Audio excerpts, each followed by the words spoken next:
because it is going to be very difficult for me to move forward unless I'm sure you've got attorneys that are. They will have an attorney with them. Why are you answering for them? Yeah, no, I got this one. I got this. Your Honor, we have talked about this. We have talked about. What did I just say to you? But is that for you? Yeah, she will represent the Jeromes as well, but she's not able to. Whoa. Okay.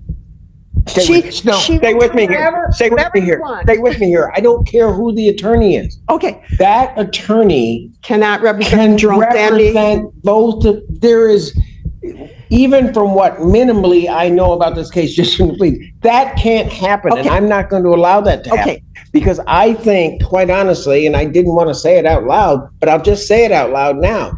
I think the interest of the Jeromes are going to at some point be absolutely in direct conflict to your own interest. Understood. Okay. No, I value your advice. Every word that you've told me. I don't give advice. I give opinions and orders, but go ahead.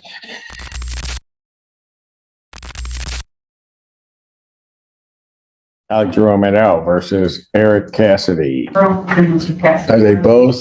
Okay, I do have Mr. Okay, because Mr. Cassidy's usually here, but he's not here. He's there in there. He's just trying to mess me up.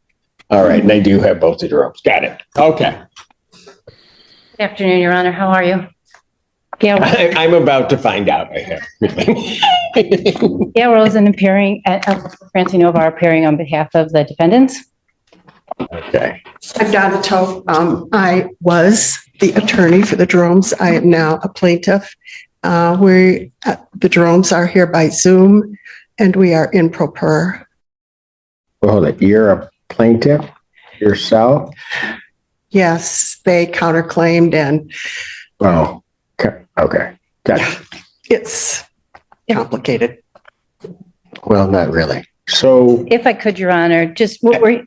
I just want to know who has been representing the Jeromes. They are representing themselves. Is that correct? That's correct. Yes, Your Honor. You're going to represent yourselves? That was the idea. Yeah, I'm not sure whose idea. With that was the idea with Donna as our agent, because she managed everything for us.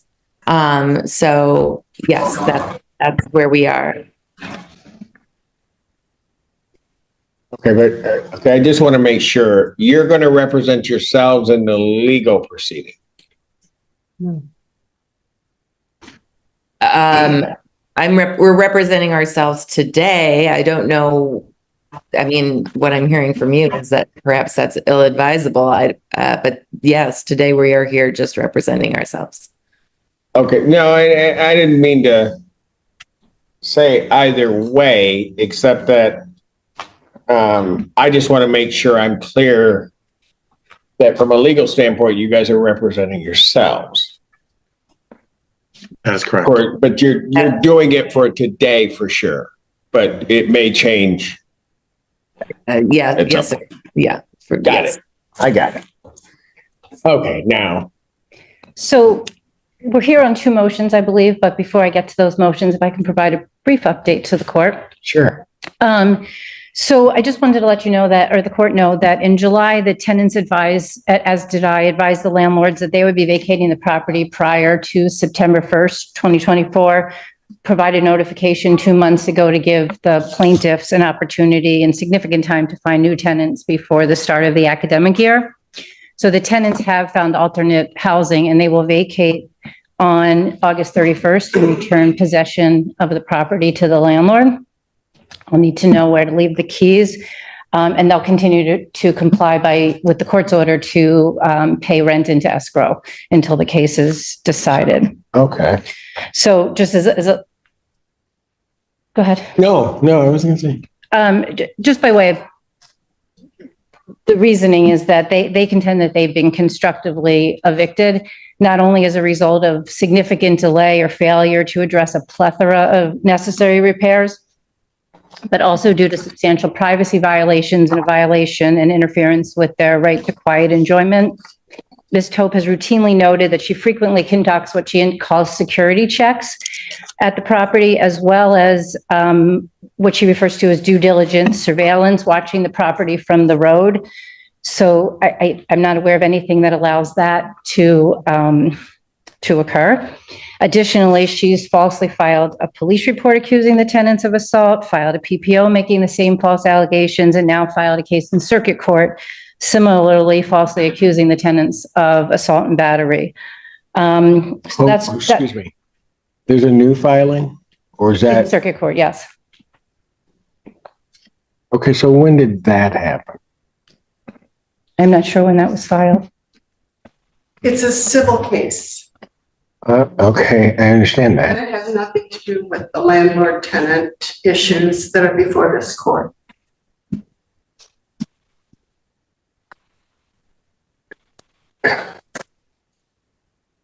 If you're finding this story captivating, make sure to hit that like button and subscribe to our channel for more gripping true crime content. Your support means a lot. Thank you. We'll come back to that. So the good news is that There's going to be some. Go ahead.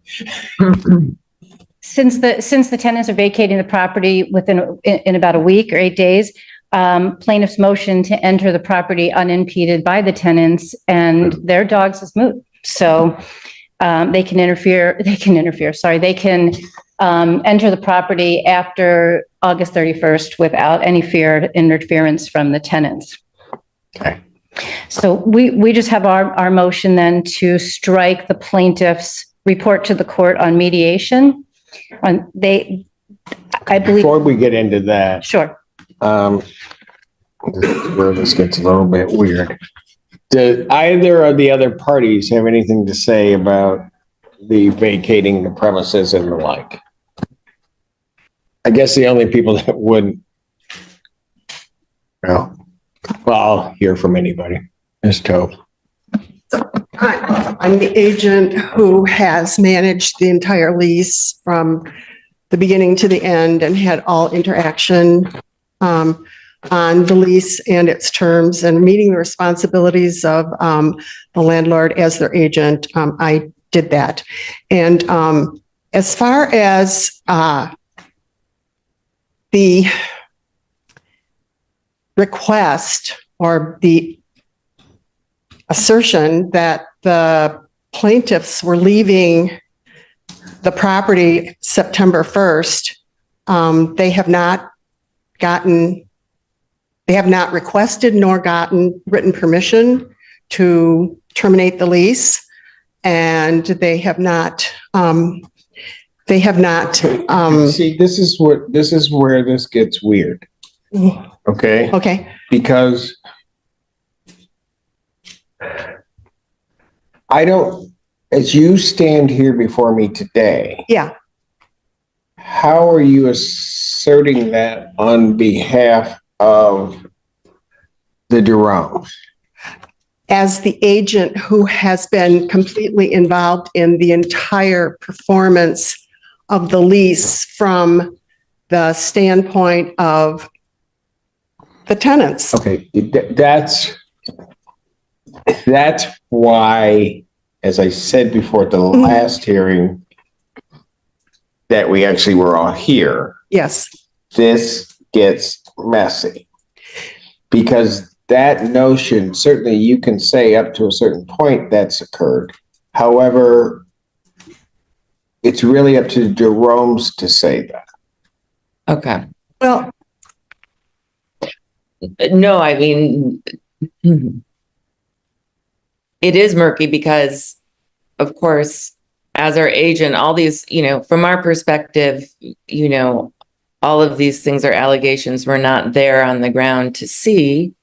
Yeah, okay. And that's, let me just stop you there because I think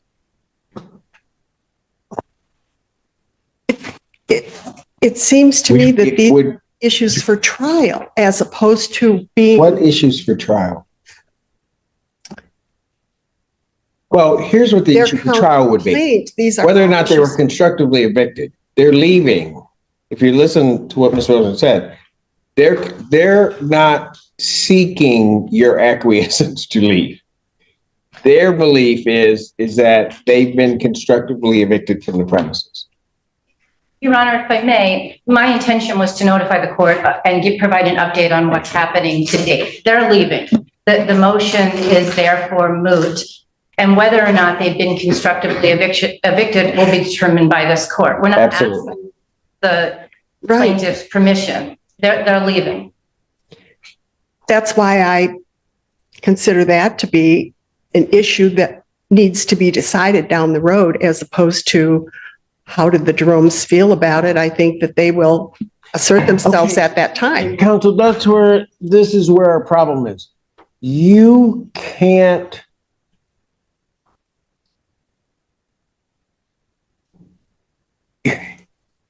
you're holding way too many different roles. I don't know when you're talking to me, whether you're talking to me as an attorney in the case or as a party in the case, but it worries me because of this court's order. Yes.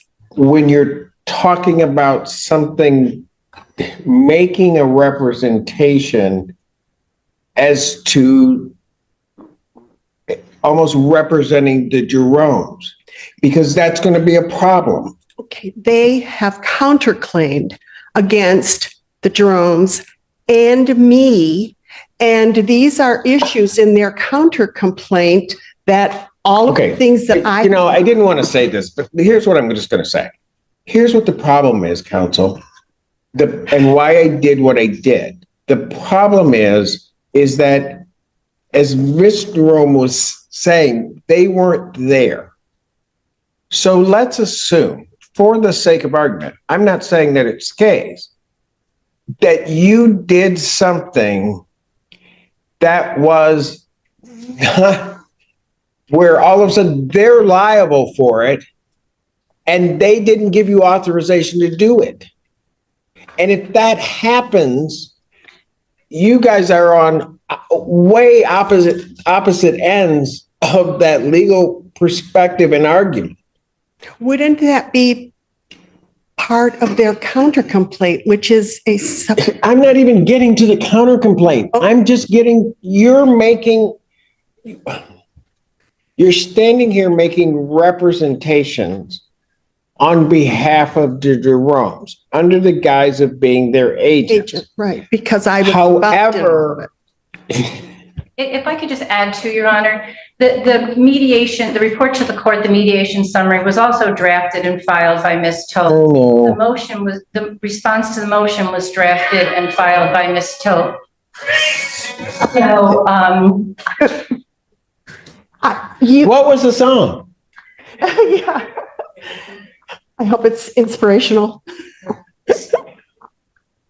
So it's even murkier. I wanted to put on a flannel shirt and go outside. Put on a hat. No, anyway, I'm sorry. It's even murkier, Your Honor, in terms of where the representation begins and ends. And that's why we filed the motion to disqualify Ms. Tope as their attorneys, and you granted the motion to disqualify Ms. Tope. Your Honor, may I say on behalf of Mr. Eric Cassidy that we believe that Ms. Tope has completely violated your order. She continues to represent the Jeromes. By saying she's an agent does not mean that she's not doing legal work on behalf of the Jeromes. They admitted it themselves today. This needs to stop. She should be sanctioned, and we need to move forward with the trial in this matter. The motion that is before you was a motion that I filed when I was the attorney. I no longer the attorney, but in your order, you said that we could pursue that motion, and you set it for a hearing today because you did not want to jeopardize the Jerome's rights. That is the motion that I put into notice for this hearing. And these other things sort of fall behind that. So I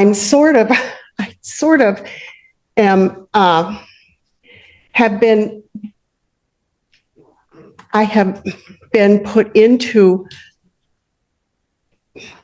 that position, this position, by filing that motion. And so I'm responding as the person who filed that motion, that you allowed us to continue to present before the court on this date. Your Honor, that motion is moot.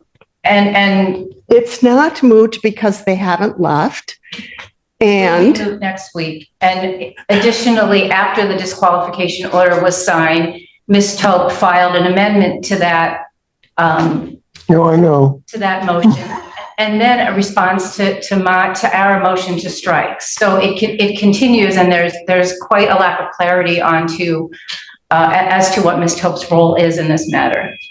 And Your Honor, I think it's willful at this point. She knows. She's been in this court and in front of you long enough to know that you told her not to do that. There's a clear conflict of interest between her and the Jeromes that will be apparent at trial. So she's not only having the conflict of interest, but she's a witness and she's participating as an attorney for herself, an attorney for the Jeromes still to this day by her last two pleadings. the response to the letter was because I, as their agent, set up that dispute resolution settlement meeting. And so I feel I set it up with the University of Michigan because it's a term in the lease. And so I felt like. But Your Honor, it was filed on their behalf after she was disqualified. Oh, I know. And it was also a completely improper filing. There's no, I don't know why a report was just submitted to the court on facts that the court wasn't seeking information about. It doesn't ask the court. That's in our answer, my answer, because I'm the one that had it set up, and I'm the one that got affirmation from the director who set up the meeting that it was not mediation, it was not legal mediation, and the assertions that were put into their motion to strike were not accurate. Your Honor, Ms. Tope wasn't at the mediation. That was the point. It was the plaintiff about Ms. Tope. She prepared their affidavit. She filed their affidavit. It is mediation. The court ordered mediation. This is all a type of mediation that was provided. The parties agreed to it. The parties signed a confidentiality agreement that applies to the entire process of the mediation. And our answer answers that because he directly said, and let's not that it was not mediation and did not have any legal import, and that they would not file a report with the court. They would not file a report with the court because it's confidential. They signed an agreement that said it's confidential. The court rules provide that it's confidential. The rules of evidence provide that it's confidential. And now you're trying to get that information in yet another time when the information is confidential and shouldn't be. In Your Honor, and we requested that it be withdrawn. Can I remind the court that Ms. Tope tried to get this information in last time at the hearing, and I objected as this was information to settlement discussions, and Your Honor said, yes, I'm not hearing any of this. So she turned around and put it in a writing and submitted it. And MRE 408 does not say mediation, it just says settlement discussions cannot be before the court. And the settlement discussion, nothing about this, Your Honor, nothing about the settlement discussions was disclosed by the Jeromes. What was in their letter, they described to you that they did discuss the issues of the landlord-tenant case that was presented to the dispute resolution people, assistant. And it was Mr. Cassidy who went off the rails and talked about things that had nothing to do. No, they drafted that letter. So It's their words in that letter. So if I can renew my. Can I just hold on a second? Certainly. Ms. Tope, Yes.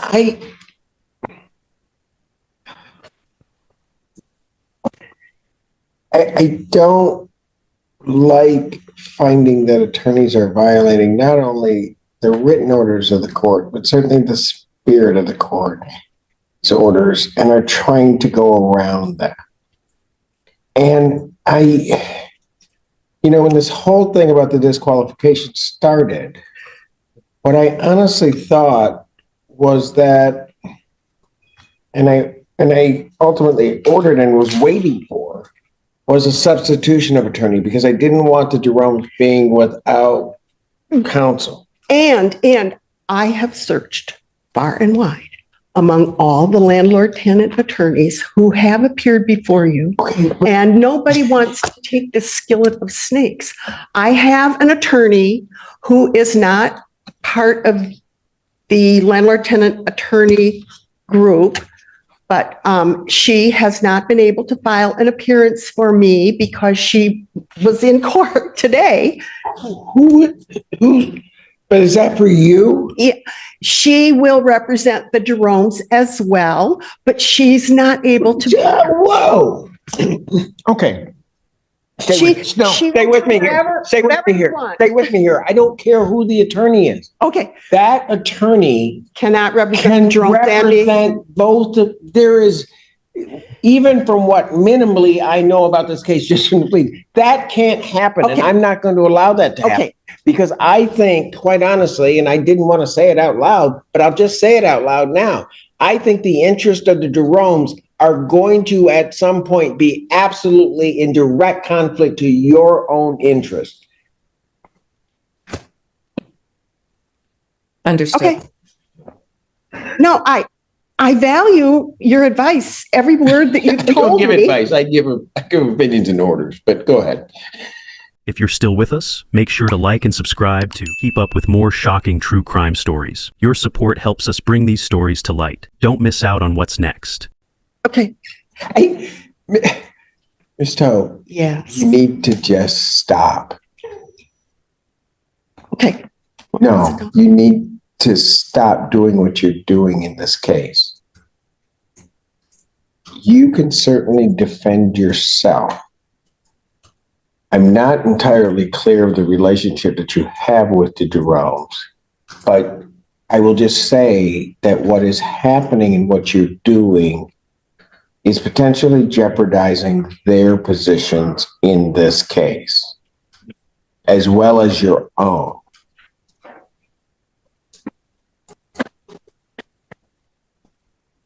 I hear what you're saying. I intellectually do not understand, because Just I basic, handled the basic, whole- just basic. okay, If you did something yes, that they did not implicitly or explicitly give you permission to do, right. that then would, because you're acting as their agent and it causes liability to the Cassidys. You with me so far? So far, They come after you because they didn't give you authority to act. they meaning, The Jerome. oh, because they're going to go after. Because now all of a sudden because they're of something like, I did in Pardon? the lease. Because they are going after me for something I did in executing the terms of the lease that I signed. but they're going after not only you, they're going after the Jeromes. And the Jeromes may have said, oh, she was supposed to do that, Yeah, right? And that the Jeromes, I'm going to presume, are going to say, we don't want liability for that. She didn't have authority to do that. right. And So it's on me. yes, let's presume it comes out that way. Yeah. The problem is when you're representing them, that will never happen. As the agent No. who signed the lease. As you're representing them and making the statement as though you are one in Okay. this court, that will never happen. The fact that can't happen or won't happen is where there is jeopardy and prejudice to the Jeromes in terms of what their position might ultimately be. Okay. The attorney that I have retained, if she represents the Jeromes and won't. I represent myself. So weird. No. I think, It's can I weird just that you're- interject? That you're retaining the attorney. That's I just so strange to me. I'm Yes, sorry. no, we're, Yes, go ahead. okay. You've made it abundantly clear that we will retain our own attorney. And Wow, somebody actually is listening to me. I really don't know what, well, I finally got it. And we'll have to proceed from there. As far as the things that are on the agenda today, I know that our contract does, I guess this is an anticipatory breach of the contract if they move out. But again, I would want to have a lawyer here to talk about that. I am understanding some of the language that's going back and forth between you and the attorneys for the Cassidys. But we're going to have to prepare ourselves to distance ourselves from Ms. Topin. So I'm comfortable with that. And I'm sorry it's taken us so long to get there. Alec, do you have anything to add to that? No.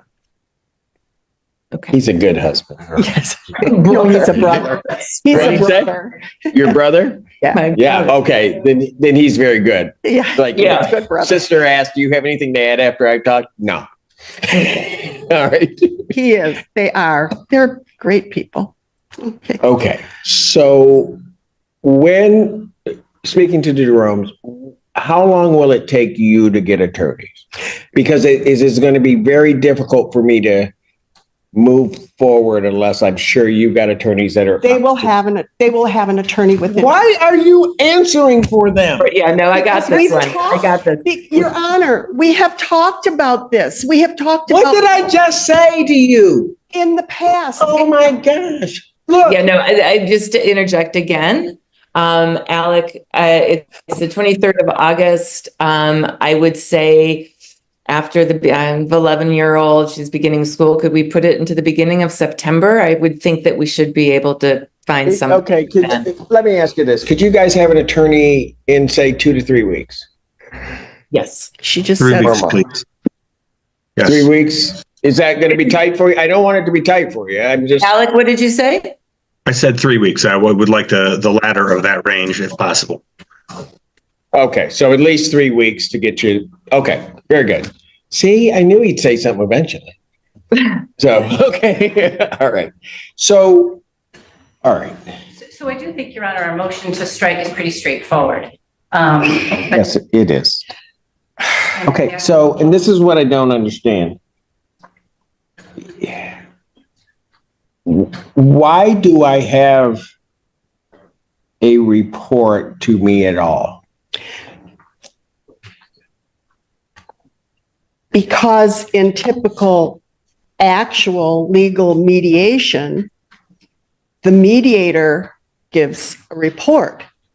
And because it was my understanding from talking with the Jeromes after the session that I had arranged for them, things went much further than the subject of the meeting was supposed to be. And it was discussed with, go ahead. Yeah, I just wanted to say that, when we talked and reported, Donna was still our attorney. Alec and I, in our ignorance, didn't know that. I mean, I guess we should have thought about it, but since it wasn't an official mediation, according to the agency who conducted it, there was an email that said that we didn't think there would be a violation, and didn't know that it. Again, We didn't discuss terms of the tenant lease. Okay. What we discussed with Donna was issues that were beyond the discussion matter of the tenant lease agreement that we thought we were meeting with regards to the mediation activity. Got it. Your Honor, it all occurred during the mediation process, the confidential process. The report was filed after Ms. Tope. No, I get, certainly get that part. Moreover, Judge, I've done 100 mediations or many more than that.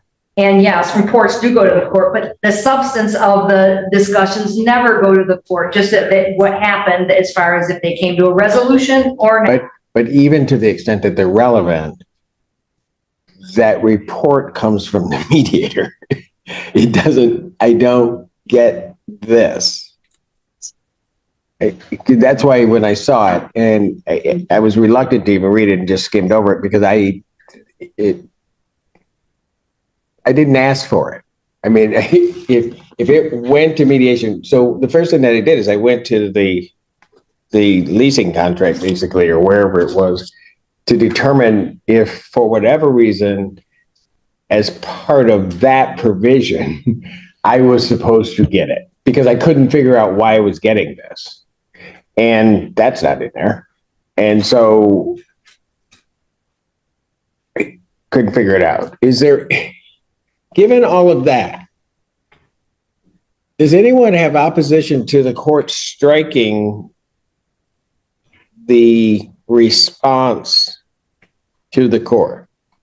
Both, Your Honor, the affidavit as well as the response, which then recounts the response to our motion. When everything.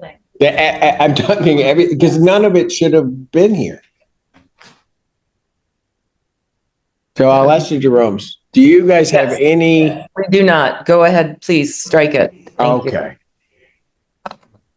Miss Tope, because she's a party, I gotta ask. You have any, given what's been said, do you have any objection to their motion to strike? None. All right. No. Then please prepare an order to that effect. I would still ask for costs and attorney's fees, Your Honor. We had requested that this be withdrawn to avoid the necessity of filing this motion. Miss Tope, why didn't you withdraw? Sorry? Let me ask this. Ms. Rosen, who did you make your response to withdraw to? My email to request that they withdraw? My response to my withdrawal of the letter. I sent it to all parties. Okay. So you sent it to the Jeromes also? I sent it to the Jeromes and I sent it to Ms. Tope by email. I don't have a physical address for the Jeromes. Gotcha. Okay, that's fine. Okay, so why didn't... Okay, see, this is where it's going to get hard. Okay. I already know the answer to it. Okay. Before you say to the Jeromes, is there a reason why you didn't withdraw the report to the court?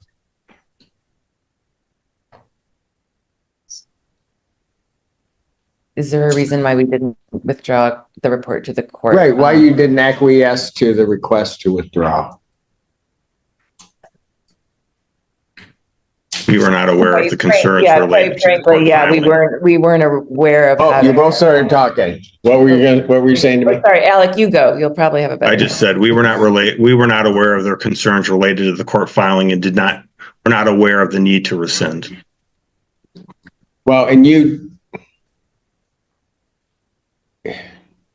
Yeah, I guess ignorance. You had no idea as to the ramifications of that happening, did you? Correct. No.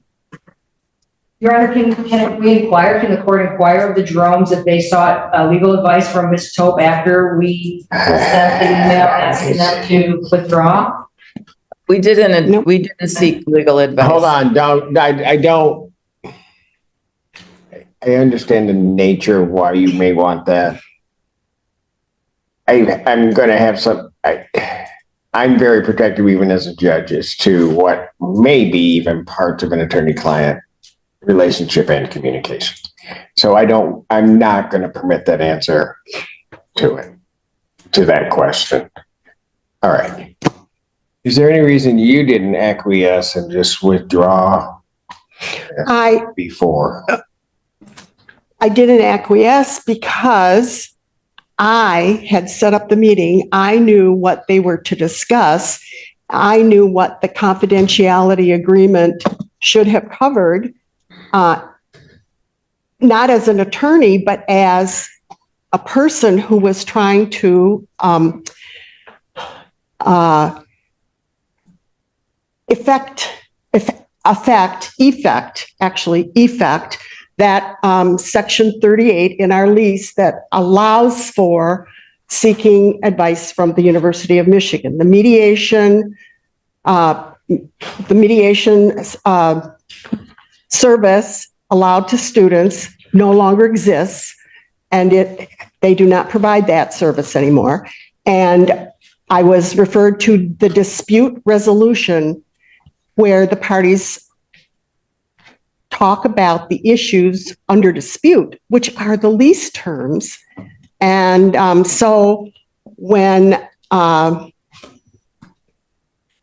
there was discussion that there was no discussion with me about what was talked about or agreed to or anything about the lease. I no longer know what you're talking about. I asked a very simple question. I know.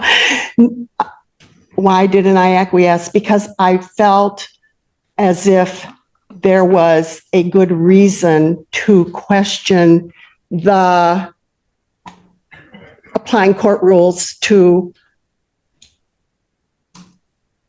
the settlement meeting that I had set up that was specifically stated by the person who organized it that it was not mediation. So I felt like there was a way to talk about what parts of it were covered and what parts weren't. But listen. Yes. If all the which I did in an answer. I have an answer, but if all the Your Honor, I might include the mediation agreement that all parties signed, indicating pretty clearly that, or quite clearly, that it was confidential in two different spots. yes, But that confidentiality was over the subject matter of the meeting, and the subject matter of the meeting was strictly the lease and the lease terms. The things that they went off on had nothing to do with that. The affidavit provided started out by stating during the mediation process this occurred. Mediation was still going on. If this was a conversation that the parties had in the parking lot after the mediation, it would be different. Maybe. Perhaps. There was no mediator present. I don't, Ms. Tobe, I really don't understand. First of all, why you felt it necessary to give that to the court, right? That's the first thing. Okay. But then once you made that decision to do it, and then counsel points out to you why it shouldn't have been done, is asking you just to voluntarily withdraw it, and you don't after looking at everything. That's the part I'm having a hard time with you not doing. I understand your concern. I felt it was, since we had such a long discussion about mediation and good faith, and we finally agreeing to try to effectuate the term in the lease and follow that, which is what I did, and the mediation aspect not being available, I felt that it was my responsibility to give you back what had happened during this discussion that you had made very clear that you would like to have us do. And so I did. Why do you think I would need to know? What? Why do you think I would need to know? I don't know, because you told us to do it. Your Honor, clearly she's just trying to prejudice the defendant counter plaintiffs by providing false information to the court. No. She knew she wasn't supposed to. No, strike it. The last hearing. It's not going to make any difference. The judge will not make any decisions based on that report. It was just saying what happened. That's all. And I have no problem striking it. It's causing such problems. My request for costs and attorney's fees, and we'll let the court decide how to proceed. I've listened to you, and the reason I was asking the question is, Ms. Tope, tell me why I shouldn't sanction you. Because one of the things that comes out in this back and forth is that I am being attributed by the other party because I am a plaintiff in the counter complaint as having ulterior motives. And honestly, I don't. I'm just trying to respond appropriately to my responsibilities as the agent who has been managing this lease from the very beginning. And Ms. Tope, that's not a real answer to my question. I know.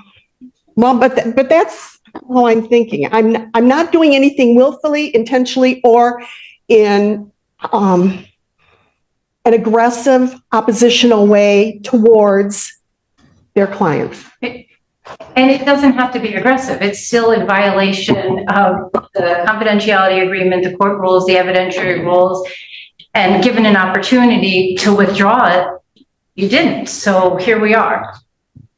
And that is part of the story, but the other part of the story is, given an opportunity to withdraw it, I did it because I felt I had a responsibility to report what the judge had ordered us to do. Your Honor, I don't see. So I don't know where that responsibility came from. If it came from a court rule, if it came from the rule of evidence. it came from his discussion, just like this. I totally hear what the judge said. I told you to do that? Ms. Tope No. is making things up right now. And it's improper, and she needs to stop doing that. She needs to stop making false statements to the court. Okay.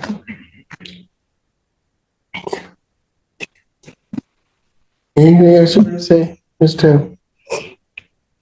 No, except I am not making false statements to the court, and I am trying to express my motivations. And you asked me why I didn't, and I tried to express why I didn't.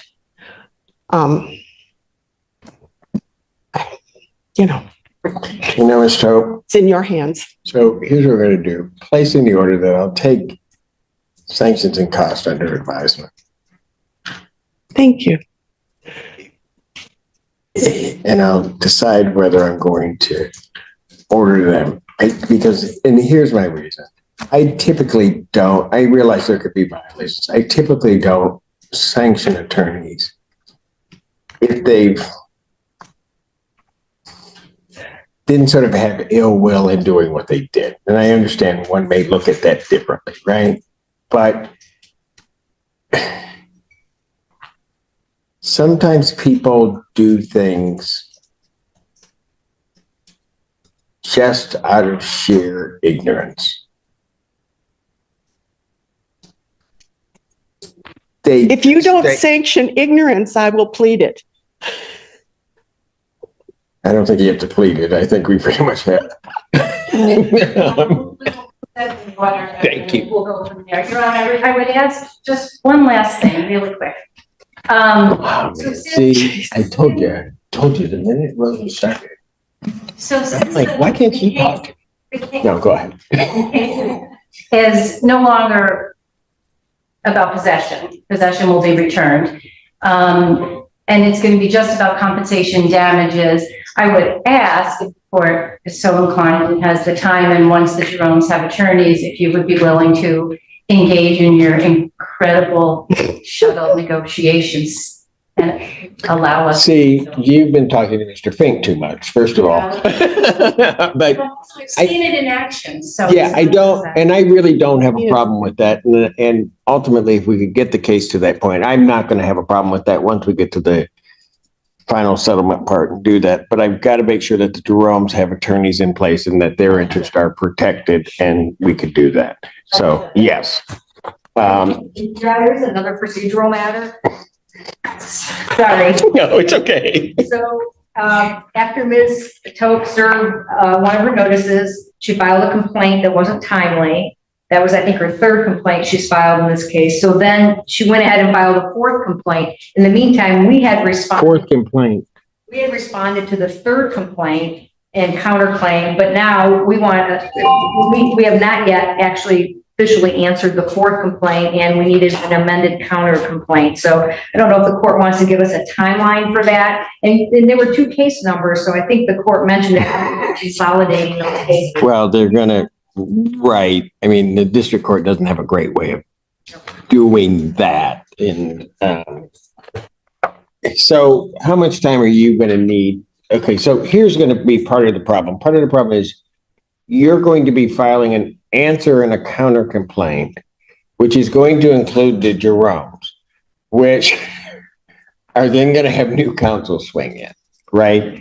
So I think I'm going to do it this way.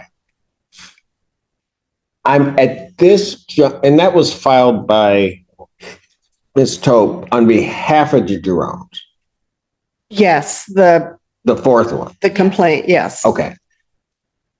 And do a separate order. I'm not going to require an answer to that at this time. Because I don't know, once the Jeromes get counsel, I don't know what they might want out of that part complete. I mean, I don't know what their position was. Those were filed not by me as an attorney. They were filed by me as the agent for the Jeromes. I was Okay, look. their attorney till later.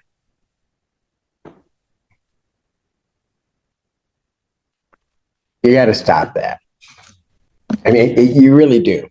You can't like split yourself and say, I'm doing this because I'm doing this as whatever. But now I'm acting as, you can't do that.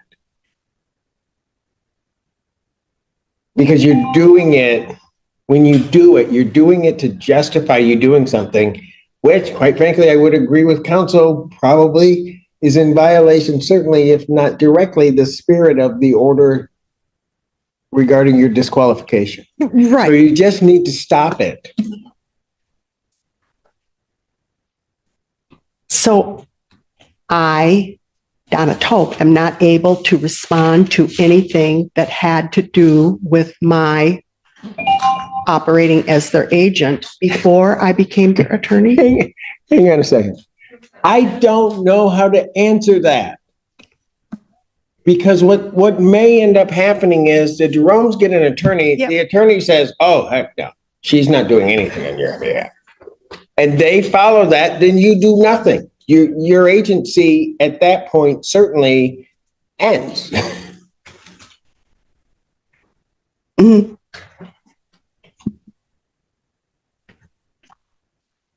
All right. So I want to,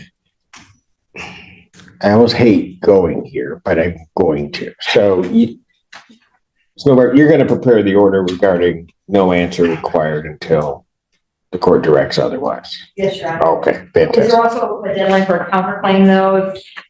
Because we filed a counterclaim in the third amendment, but the claims are going to be, we'll be adding claims for sure.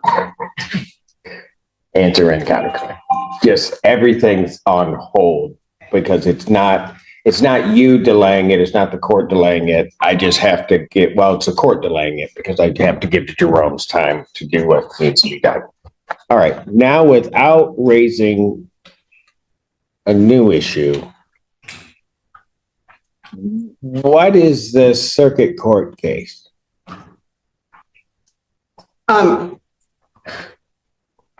I filed I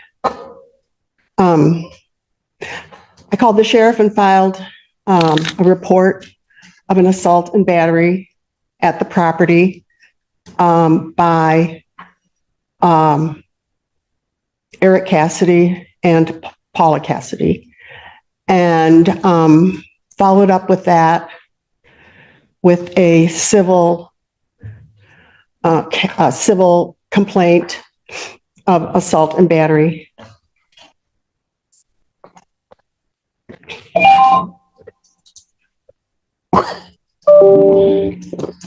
When did this allegedly happen? In the early spring. I don't have any of that information with me.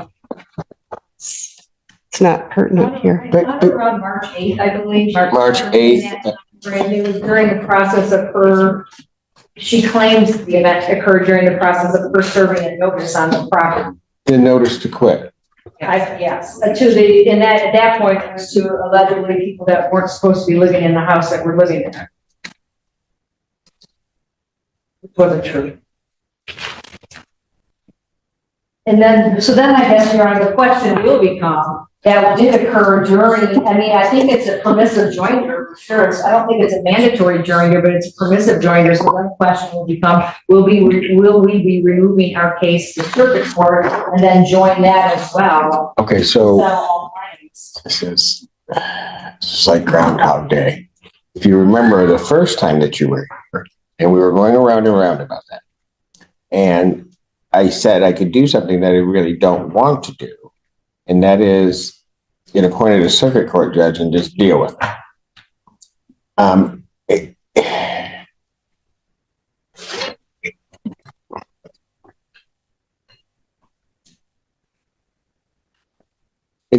I just let you know what I'm thinking. Excuse me for the pause, and that is, I don't think you should be taking up Judge Connor's time with something that is a result of a landlord-tenant case that I have. If it's regarding the serving of a notice, outside of the landlord-tenant, why would you and the Cassidys even be in contact with each other? I wasn't in contact with them. I was outside. So, Your Honor, your entire relationship with the Cassidys is a result. It comes from this landlord-tenant relationship, right? That was a question. yeah, no, yeah, absolutely. I mean, the only reason I was there was in my agency capacity enforcing the lease. Exactly. So why do I have a separate court hearing and action that came from that?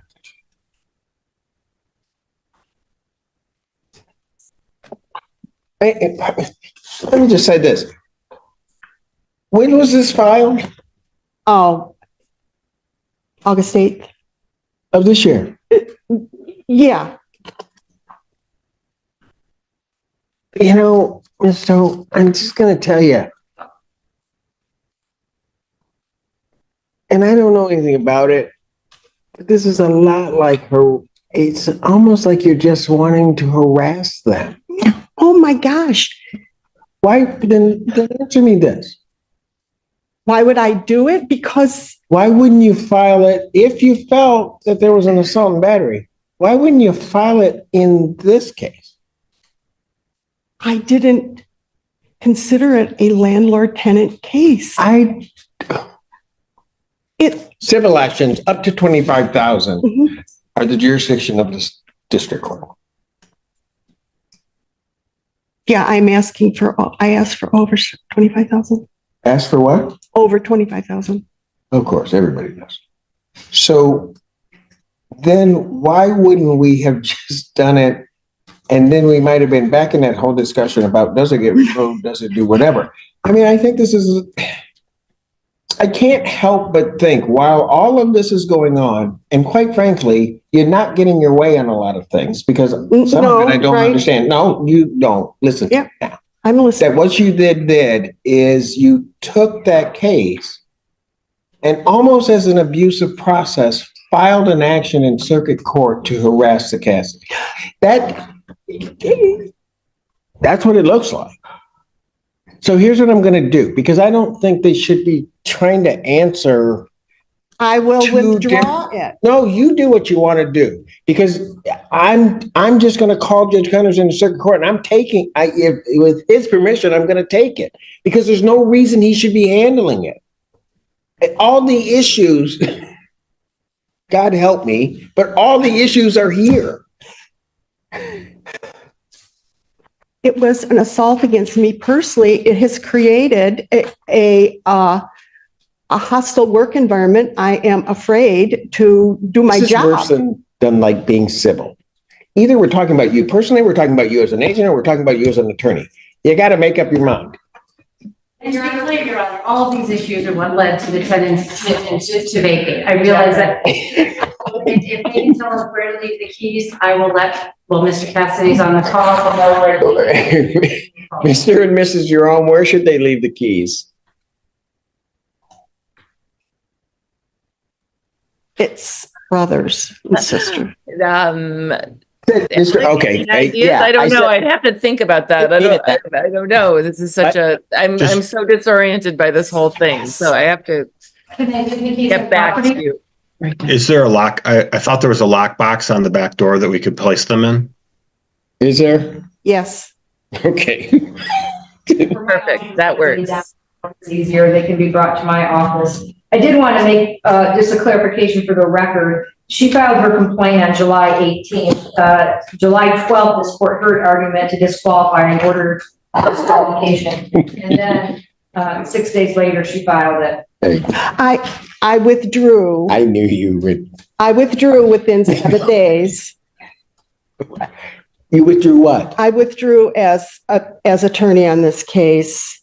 You really didn't. But that's okay. You were disqualified, and for very good reason. And I did it.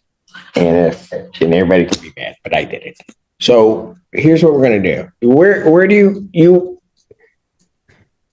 Is there a lockbox back there? Yes, there is on the back door. Mr. Cassidy, do you know if there's? Hello, excuse me, Your Honor. There is a lockbox. It actually has keys, and it's on the door. I don't know the code for it. We can simply leave the keys in the kitchen, and they have the lockbox keys that they can enter the house. Or we can. Do you have a problem with that, Mr. No, that sounds great. Okay, just leave them in the kitchen. Okay. All right. Just take a picture that you left them, so I don't have to deal with whether or not the keys are there. What? Yes. Do we have a date picture? Yeah, I really don't want to get one, but I will. She said with a smile. Do we have a date to return? All right. Let's do it this way. They needed at least 3 weeks out. He was looking at, why don't we get 4? Why don't we make it September 20th? Will that work for you? Fine, Your Honor. Yes, Your Your Honor, Honor. I've scheduled a mediation in the afternoon on that day. And this would go in the afternoon. So what about the 27th? I believe I'm available as well. Would you be available the 27th? Of September? Yes. Yes. All right. And I won't say Mr. and Mrs. Will the Jeromes be available on Yes. the 27th? We will make ourselves available. Okay, that gives you a little bit more time than the 3 weeks, but. Great. Clock again, Your Honor? Well, I don't know. I set it at 9 and then my staff will send you notifications of the time. All right? Thank you. Thank you. Your Honor. Once I get there, I am. This wasn't just a case of legal overreach. It was a crash course in why courtroom roles matter. When agents, attorneys, and plaintiffs all start to blend into one person, the system breaks down. But what do you think? Should the judge have gone further with sanctions? Or was this a fair shot at correction before punishment? Let us know in the comments. Thank you for joining us in uncovering the chilling details of this case. If this story has left you disturbed or reflective, please share your thoughts and reflections. Remember to like, subscribe, and stay with us as we continue to explore the stories that reveal the darkest sides of human behavior. Together, we keep these lessons alive, ensuring the voices of victims are never forgotten. Thanks for watching. Please subscribe or follow.